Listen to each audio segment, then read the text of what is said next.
우리는 요한복음 말씀을 매일 새벽마다 함께 나누는 가운데 조금 이른 사순절과 부활절을 경험하고 있는 것 같습니다. 지난 토요일 예수님께서는 죽음을 맞이하셨고, 그리고 오늘 우리는 지금까지 조금은 베일 안에 가려져 있던 두 사람을 맞이하게 됩니다. 그 두 사람이 누구인지 한 사람 한 사람 함께 살펴보면 좋겠는데요. 먼저 19장의 38절 말씀 우리 한 목소리로 읽으시겠습니다. 아리마대 사람 요셉은 예수의 제자이나 유대인이 두려워 그것을 숨기더니 2일 후에 빌라도에게 예수의 시체를 가져가기를 구하매 빌라도가 허락하는지라. 이에 가서 예수의 시체를 가져가니라. 아멘. 자, 첫 번째 나온 사람의 이름이 뭐죠? 네, 요셉입니다. 어디 사람이라고 나와 있을까요? 아리마대 사람 요셉. 예수님의 육신의 아버지 요셉과 이름이 같습니다. 그리고 아리마대라는 지역에 삶의 터전을 꾸리고 있음을 알 수 있습니다. 이 아리마대라는 지역은 예루살렘에서 멀지 않은 곳입니다. 그리고 다른 곳 마태복음 27장 57절의 말씀을 보면 여기에서는 아리마대 사람 요셉을 조금 더 알려주는 정보가 있습니다. 저물었을 때에 아리마대의 부자 요셉이라 하는 사람이 왔으니 그도 예수의 제자라. 아멘. 이렇게 되어 있습니다. 그러니까 아리마대 지역의 유지라고도 볼 수 있을 것 같아요. 부자로 알려져 있는 요셉이라는 사람이, 이 사람이 당당하게 감히 빌라도를 찾아갑니다. 그리고 빌라도에게 예수의 시체를 내어달라고 요구하는 겁니다. 그런데 이 요셉은 어떤 사람이었을까요? 조금 전 우리가 읽었던 38절의 말씀을 보면 예수님의 제자였음에도 불구하고 유대인들이 두려워서 자신의 제자됨을 숨겼던 사람이다 라고 이야기합니다. 예수님과 접촉이 있고 예수님을 따른다라는 소문이 나면 이 유대인들의 무리 중에서 그를 출교시켜서 더 이상은 사회적으로 당신과 교제하지 않겠습니다 라고 선언하는 그 당시에 사람들의 행태가 있었기 때문에 이 아리마대 사람 요셉은 부자고 유명 인사고 사람들로부터 자신이 언권을 행사할 수 있는 그런 능력이 있는 사람이었음에도 불구하고 유대인들로부터 뒤에서 수군수군됨을 당하거나, 아니 어떻게 당신 같은 사람이 예수님을 따릅니까? 라는 질문을 받는 것 또는 공격을 받는 것이 두려워서 많은 사람들 앞에서 당당할 수 있는 위치에 있음에도 불구하고 재산이 있음에도 불구하고 예수님을 따른다는 것을 숨겼던 사람이에요. 그런데 이 사람이 이제는 모든 사람, 유대인, 헬라인, 로마인 모든 사람이 보는 앞에서 죄인이라고, 죄수라고 선언되고, 그리고 로마인은 겪지도 않는 그 십자가형을 받은 예수님의 시체를 달라고 빌라도의 앞에 나아가서 요구한 것입니다. 그의 마음속에 어떤 변화가 있었을까요? 사람들이 저분이 메시아인가 보다 하면서 호하고 많은 사람들이 따르는 그 무리가 있을 때에도 두려워서 숨겼던 이런 요셉이 예수님을 따르면서 함께 이적과 기사를 체험할 뿐만 아니라 귀신을 내쫓는 능력도 보이고 사람들 앞에서 떡을 떼어주기도 했던 그 12명의 제자까지도 주랭랑을 쳤던 이런 상황 속에서 이제는 그가 나타납니다. 베일을 가리우고 그 모든 베일을 치우고 빌라도 앞에 혼자 갈 수 있었을까요? 니고데모가 밤에 예수님을 찾아갔던 것처럼 아무도 모르게 몰래 혼자 찾아가서 예수님의 시체를 달라고 했을까요? 그럴 수 있는 사람이 아닙니다. 빌라도는 그의 앞을 지키는 많은 이들이 있습니다. 그의 앞에 이르기까지 거쳐야 하는 많은 절차가 있습니다. 그런데 아리마대 사람 요셉은 그 모든 사람 앞에 자신을 드러내서 빌라도 앞에 서서 예수님의 시체를 주십시오 라고 요구한 것입니다. 그리고 빌라도가 그의 요구를 들어줍니다. 어떤 언권을 행사할 수 있는 위치를 전혀 갖지 못한 사람이 사정사정을 해서 빌라도 앞에 겨우 서서 시체 좀 주세요 하면 빌라도가 들었을까요? 그런데 빌라도가 그의 의견을 들을 만큼 이 요셉은 자신의 지위를 갖고 있었다는 겁니다. 요셉이 예수님의 시체를 받아서 당당히 나옵니다. 이 요셉의 안에 무슨 일이 있었을까요? 많은 사람이 따를 때는 숨어서 지켜보고만 있다가 정말 그분이 채찍질을 당하고 속옷까지 다 내어주시고 물과 피를 흘려가며 십자가에 못 박히셔서 그 심장이 멎고 그리고 죽었나 확인하기 위한 절차, 창에 옆구리를 찔려서 그곳에서 이제 남아있던 모든 것들이 다 빠져나오는 이 죽음을 겪으신 예수님을 바라보면서 요셉의 안에는 어떤 변화가 일어났던 걸까요? 예수님이 죽으셨던 순간 사람으로서는 할 수 없는 많은 일들, 암흑이 들이우고 무덤이 터지며 휘장이 위에서부터 찢어져 내려오는 이 일들이 요셉에게 어떤 영향을 미쳤을까요? 단 한마디 말로 천군 천사가 호위하여 십자가에서 달아내릴 수 있는 그 능력을 살아계실 때에 보여주셨던 예수님. 그런데 정말 잠잠히 도살장에 끌려가는 어린 양의 모습으로 어떠한 이적과 기사도 행하지 않으시고 하나님 아버지께 순종하는 아들로서 십자가에 죽으셨던 그 예수님을 바라보며 그의 내면 안에 어떤 놀라운 변화들이 있었을까요? 아리마대 사람 요셉, 그 뒤를 이어 한 사람이 또 등장합니다. 우리 39절의 말씀을 함께 읽어보시겠습니다. 일찍이 예수께 밤에 찾아왔던 니고데모도 몰약과 침향 섞은 것을 100리트라쯤 가지고 온지라. 아멘. 우리에게 요셉보다는 조금 더 익숙한 니고데모가 나왔습니다. 니고데모는 요한복음에 3번 등장합니다. 첫 번째는 그 유명한 요한복음 3장, 밤에 어둠 속에 가리워져 있는 그때에 니고데모는 예수님을 찾아갔습니다. 그리고 예수님께 거듭남에 대한 비밀을 듣죠. 그런데 아무에게도 듣지 못했던 이 거듭남의 비밀을 니고데모가 들은 순간 그의 반응은 무엇이었습니까? 아니, 제가 어떻게 거듭납니까? 엄마 뱃속에 다시 들어갑니까? 한숨이 나올 것만 같은 이런 반응을 보였던 니고데모가 오늘의 본문에 나오기 이전에 한 번 더 등장합니다. 요한복음 7장 50절에서 52절의 말씀에 나오는데요. 제가 읽어드리겠습니다. 그 중에 한 사람, 곧 전에 예수께 왔던 니고데모가 그들에게 말하되 우리 율법은 사람의 말을 듣고 그 행한 것을 알기 전에 심판하느냐? 그들이 대답하여 이르되 너도 갈릴리에서 왔느냐? 찾아보라, 갈릴리에서는 선지자가 나지 못하느니라 하였더라. 아멘. 종교 지도자들이 모여서 예수님을 어떻게 처리할까 논의하던 그때에 니고데모가 용기를 냅니다. 그리고 한마디 하죠. 지금 무슨 말씀 하십니까? 예수님께서 율법을 어기는 일을 행한 것이 없고, 그리고 지금 예수님이 하시는 일들, 예수님이 하신 말씀들, 그것 중에 책 잡을 게 뭐가 있다고 이렇게 모여서 논의를 하고 있습니까? 그렇게 예수님의 편을 살짝 들었습니다. 아주 살짝 예수님의 편을 단 한 절 들었는데 그 뒤에 사람들이 막 뭐라고 이야기를 하죠. 너도 그 사람과 같은 사람, 그 족속들이냐? 갈릴리 사람이냐? 너 제자들이랑 같은 출신이었어? 이렇게 이야기하니까 깨갱하고 바로 꼬리를 숨깁니다. 이 선지자가 나지 못하느니라 하였느니라 하고는 이 뒤에 니고데모는 한마디도 하지 않아요. 그리고 오늘의 본문이 나오기까지 니고데모는 요한복음 속에 숨어 있습니다. 3절보다는 조금 더 3장에서의 모습보다는 조금 더 성장한 모습으로 7장에 나타나죠.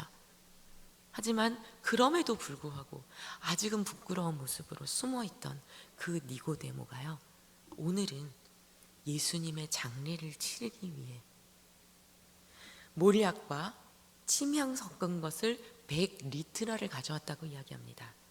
이 100리트라는 얼마나 되는 무게냐면요, 무려 32kg입니다. 이전에 예수님의 장례를 준비했다고 칭찬받았던 마리아 있죠. 그 마리아가 사람들 앞에서 자신이 모았던 그 향유를 깨고 예수님의 발에 부었습니다. 그때가 한근이라고 이야기를 해요. 그때 마리아가 가져왔던 게 한 사람의 1년치 품삯이었다면 니고데모는 그의 100배입니다. 무게로 쳤을 때 약 100배가 되는 그 향유 물약을 가져왔어요. 그렇다면 품삯으로 치면 한 100년 정도 될까요? 일평생이 될까요? 이런 걸 보면 니고데모의 재력이 어느 정도 됐는지 가늠할 수 있겠죠. 그런데 여러분, 우리 너무 잘 알지 않습니까? 사람이 돈이 많다고 하나님께 많이 드립니까? 사람이 돈이 적다고 하나님께 적게 드립니까? 아니요. 그 사람의 마음에 무엇이 있느냐에 따라 그 사람은 하나님께 많이 드립니다. 그 사람의 마음에 예수님의 위치가 어느 만큼인지 그 마음에 든 것에 따라 재물을 올려드릴 수 있다고 이미 예수님도 말씀하셨습니다. 니고데모에게 얼마만큼의 재력이 있었든지 간에 평생 모아도 모을 수 있을까 말까 한 그 유향과 몰약을 예수님께 올려드렸다는 건요, 이미 그의 마음의 주인이 누구이신지를 볼 수 있는 하나의 단면입니다. 예수님께 어리석은 질문을 했던 밤중에 찾아온 한 인물이 그래도 이제는 내 말을 들어주겠지 싶은, 내 말이 들어갈 만한 그 모임 가운데 한마디를 던졌다가 그들이 거세게 반발하니 뒤로 한 발자국 물러났던 이런 모습에서 이제는 누가 봐도 놀랄 만한, 혼자서는 들고 이동하기도 힘든 32kg 정도나 되는 이 향유를 예수님께 장사 지내기 위해, 그 예수님 어떤 죽음을 죽으셨다고요? 죄인 중에 괴수로, 죄수 중에 죄수로, 로마인으로서는 받지도 않는 처형을 받으신 그 예수님께 바치려고 평생 모아도 모으지 못할 것을 들고 왔습니다. 니고데모의 안에는 어떤 변화가 있었던 걸까요? 아리마대 사람 요셉과 그리고 니고데모, 예수님을 3년 내내 따랐던, 같이 먹고 같이 마시고 예수님 앞에서 가르침을 배우고 이적과 기사를 함께 경험했던 그 12명의 제자 어디 갔는지 우리는 모릅니다. 다 도망갔어요. 예수님을 향해 박수치고 환호하고 종려나무 가지를 흔들던 그들이 이제는 그를 못 박으라 말했던 회중으로 돌변했던 그때에 사람들은 있는지도 몰랐던, 때로는 제자들이 뒤에서 욕했을, 우리는 앞에 나와서 예수님과 함께 욕을 먹고 또는 예수님과 함께 사람들로부터 지탄을 받는데 저 사람들은 자기들이 갖고 있는 걸 뺏길까 봐 무서워서 우리 곁에 오지도 못한다고, 이런 손가락질을 받았을 수도 있는 두 사람이 이제 예수님의 죽음 이후에 등장했습니다. 그리고 그들이 예수님의 시체를 유대의 장례 법대로 처리했다고 말하고 있어요. 이 이야기를 굳이 왜 했을까요? 41절의 말씀이 굳이 왜 들어갔을까요? 예수님께서 정말로 죽음을 경험하셨다는 것을 알려주고 싶었던 거예요. 그저 십자가에 죽으셨다가 그 시신이 어디로 치워졌는지도 모른 채 십자가형을 받았던 많은 사람들처럼 길거리에 버려졌다가 새들의 먹이가 되고, 그 가운데 예수님이 부활하셨다고? 아니라는 겁니다. 유대인의 법대로 정말로 예수님은 장례를 치르셨고 세마포로 온몸 머리끝에서부터 발끝까지 둘둘 둘러싼 다음에 단단히 고정하고 특별히 입을 담은 상태를 벗어나지 못하도록, 입을 열지 못하도록 그 머리를 한 번 더 동여매는 이 모든 과정을 다 치르셨다는 겁니다. 그리고 그 시신에 니고데모가 가져왔던 향유를 발라서 시신이 썩는 냄새야 배지 않도록 하는 이 모든 절차를 다 마치는 죽음의 과정을 예수님이 겪으셨다는 거예요. 완전한 죽으심. 그리고 나서 이 시신을 아무도 사용한 적이 없는 새로운 무덤에 두었다라고 말씀하십니다. 우리 41절의 말씀을 같이 한번 읽으실까요? 예수께서 십자가에 못 박히신 곳에 동산이 있고 동산 안에 아직 사람을 장사한 일이 없는 새 무덤이 있는지라. 아멘. 원래 유대인들의 무덤은 일회용이 아닙니다. 1인용도 아닙니다. 다인실이에요. 굴을 파고 그 굴에는 1m 정도 되는 작은 입구가 있습니다. 입구를 아무도 못 들어가게 큰 돌로 막아 놓습니다. 그런데 이 안에 굴에는 선반이 몇 개 있어요. 그래서 이 방부 처리까지는 아니지만 이제 시신이 들어갔을 때 썩는 냄새가 나지 않도록 향유를 바르잖아요. 그 향유를 바른 시신을 선반 위에 올려놓습니다. 그리고 뼈를 제외한 모든 것들이 다 썩어서 없어지는, 녹아서 나오는 그 기간이 지난 다음에 유골함을 들고 들어가서 뼈를 유골함에다 모아서 거두어 드립니다. 그런데 이 시신 하나의 모든 과정이 마치기 전에 다른 선반들이 있어서 또 다른 장례 치른 시신이 있으면 그 시신을 그곳에 같이 모십니다. 이게 이제 유대인들의 무덤이에요. 그리고 그 모든 절차가 끝나면 또 유골함을 가져가서 뼈를 모으죠. 그런데 예수님의 시신이 들어갔던 이 무덤은 용도는 딱 3일만 쓰면 끝나는 무덤입니다. 그런데 그 어떤 인간과도 같이 쓰지 아니하시고 그 이후에도 다시 사용될 일 없는 단 한 분, 우리의 왕이시며 하나님의 아들이신 그 예수님만을 위해 예비된 무덤이라는 것을 알려주려고 이렇게 아직 사람을 장사한 일이 없는 새 무덤이라고 기록해 놓은 것입니다. 이곳이, 이 무덤이 어디에 있다고 되어 있을까요? 앞부분에 보면 동산이라고 되어 있죠. 요한복음은 구약 성경의 큰 틀, 특별히 창세기 큰 틀을 가지고 옵니다.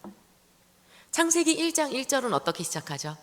태초에 하나님이 천지를 창조하시니라. 아멘. 요한복음 1장 1절 어떻게 시작할까요? 태초에 말씀이 계시니라. 아멘. 염두에 두고 기록했습니다. 천지 창조를 염두에 두고 기록했어요.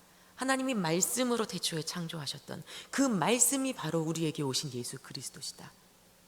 빛이 있으라 하여서 빛이 생겨났던 그 천지 창조의 순간, 그 빛이 바로 우리의 구주 예수 그리스도시다. 그리고 첫 번째 인류였던 아담이 실패했던 그 동산에, 그 동산을 떠올리는 동산이 오늘 우리가 함께 읽었던 41절의 말씀에 나옵니다. 그곳에 예수님께서 죽음을 겪으셨고 그곳에 육신의 마지막으로 예수님이 누우셨습니다. 첫 아담이 실패했던, 그리고 쫓겨났던 그 에덴 동산, 둘째 아담이신 예수님은 모든 하나님 아버지에 대한 순종하심으로 아담이 실패했던 자리를 성공으로 일으키셨고, 아담이 쫓겨났던 에덴 동산에 이제 예수 그리스도께서는 그 육신의 몸으로 말미암아 우리에게 영원한 생명의 문을 열어주신 겁니다. 그리고 그 동산에 예수님의 무덤이 있다는 의미는요, 이제 안식일이 지나고 나면 예수 그리스도께서 죽으셨던 그 몸 그대로 부활하셔서 이 동산에 새로운 생명의 문을 내실 겁니다. 이렇게 예수님께서는 죽음 가운데 안식을 취하시고 또한 안식일이 지난 이후에 우리에게 주실 새로운 생명을 준비하십니다. 이 장사를 누가 준비했다고요? 누가 치렀다고요?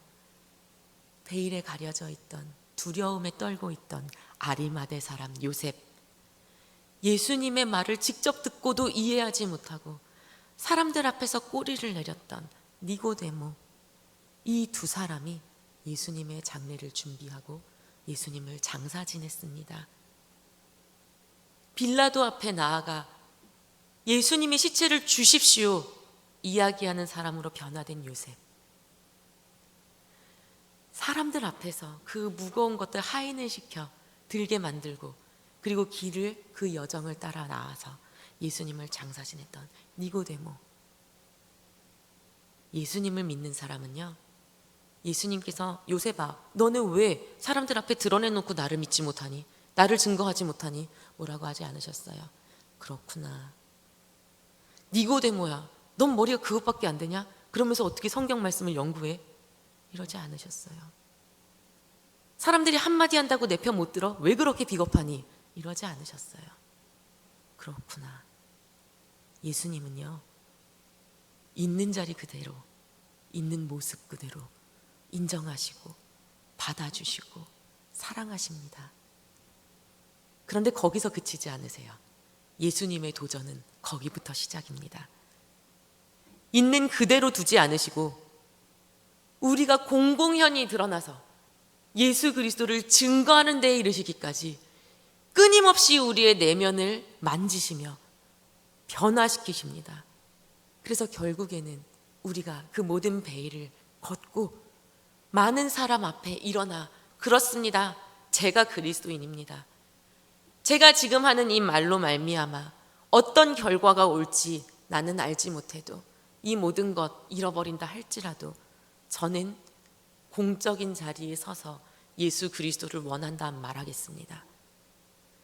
많은 사람의 존경을 잃어버린다 할지라도 나는 많은 사람들이 보는 앞에 예수 그리스도를 따르는 길을 걷겠습니다. 이렇게 말하는 데 이르기까지 주님의 제자를 변화시키십니다. 우리가 지금 애써 발버둥치지 않고 저는 지금 못하겠어요. 아무것도 못하겠어요. 예수님 그래도 괜찮습니까? 라고 말하는 그 순간 예수님께서는 내가 너를 안다. 내가 너를 먼저 사랑한다. 내가 너를 먼저 알고 사랑해서 이 모든 것 주었다. 라고 그냥 안아주시는 겁니다. 그리고 성령의 인도하심 가운데 결국에는 이 요셉과 니고데모가 놀랍게 변화된 것처럼 우리도 변화시키실 것입니다. 이 땅 가운데의 삶이 끝날 때까지 우리는 우리의 대장 되시는 예수 그리스도의 그 영광스러우신 모습을 따라가기 위해 계속하여 성령의 도우심대로 한 발자국씩 나가면 됩니다. 그리고 주님이 다시 오시든 아니면 우리가 주님께 먼저 부름받던 그 마지막 날에 결국 우리는 우리를 가두고 있는 이 모든 죄의 본성이 가득한 육신을 벗어버리고 주님 안에서 영화로운 옷을 입게 될 것입니다. 그때까지의 모든 여정, 성화의 과정들, 오늘의 말씀 속에 아리마대 요셉과 니고데모가 놀랍게 변화된 것처럼 우리 역시 주님 안에 변화될 그 아름다운 모습을 기대합니다. 그리고 결국에는 예수 그리스도와 같아질 그 영광의 육신, 그 영광의 몸, 우리가 차마 상상도 할 수 없는 그날을 우리는 기대하며 주님 따라가겠습니다. 오늘 이 결단을 우리가 함께 해나갈 수 있기를 원합니다. 그리고 오늘 하루의 삶을 주님 앞에서 주님 주시는 힘대로, 주님 주시는 깨달음대로 단 한 발자국이라도 더 함께 나아갈 수 있기를 소망합니다. 함께 기도하시겠습니다.